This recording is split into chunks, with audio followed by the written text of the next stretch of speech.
இறைவனின் அன்பில் நாளும் புதிதாய் பிறப்பெடுக்கும் அன்பு அருட்சகோதரிகளே, புனித வாரத்தின் பயணத்தில் இருக்கும் நாம் இன்றைய நற்செய்தியில் இயேசுவை காட்டிக் கொடுக்கும் யூதாஸின் குணத்தையும், அவன் பிறவாமல் இருந்திருந்தால் எவ்வளவு நலம் என்ற இயேசுவின் இரக்க குணத்தையும் பற்றி பார்க்க போகிறோம்.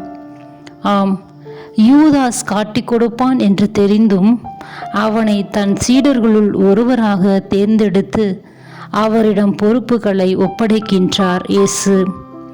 அவர் செய்த அரும் அடையாளம், போதித்த போதனைகள், சென்ற இடங்கள் எல்லா நேரங்களிலும் தன் கூடவே அழைத்து சென்றார்.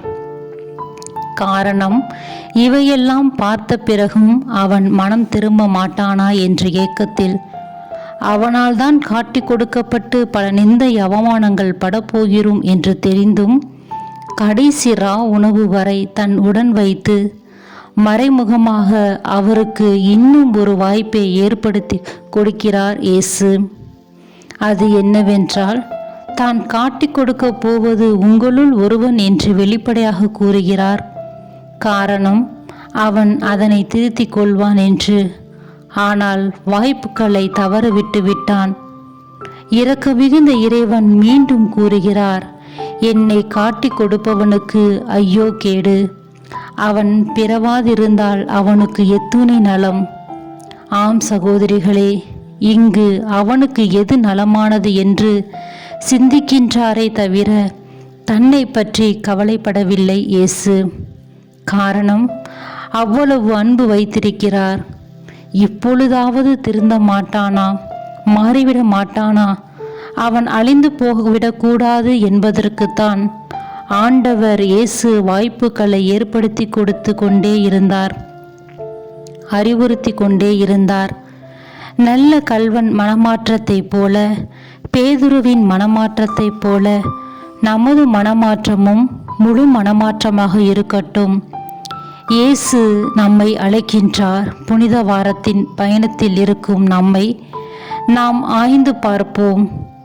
எந்தெந்த நேரத்தில் சுயநலவாதிகளாக பிறரை காட்டி கொடுத்தும் துரோகம் செய்தோம் என்று நம்மை சுய ஆய்வுக்கு உட்படுத்தி நல்ல ஒப்புரவு அருட்சாதனத்தில் பங்கெடுப்போம்.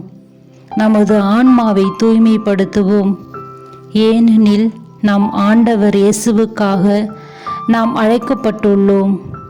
நம்மோடு உள்ளவர்களை அன்பு செய்து தவறு செய்யும் போது அவர்கள் மனம் திரும்ப வாய்ப்புகளை ஏற்படுத்தி கொடுத்து அவரின் சீடத்திகள் நாம் என்பதில் பெருமிதம் கொள்வோம்.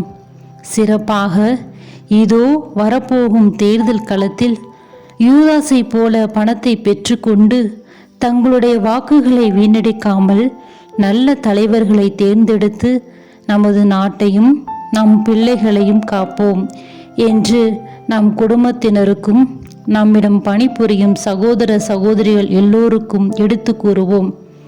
அதன் மூலம் தனக்கென்று வாழும் தலைவர்களை தேர்ந்தெடுக்காமல் இயேசுவை போல பிறருக்காய் வாழும் தலைவர்களை தேர்ந்தெடுக்க உதவி புரிவோம். இறைவனின் அரசை இவ்வுலகில் நிலைநாட்டுவோம். இயேசுவின் சாட்சி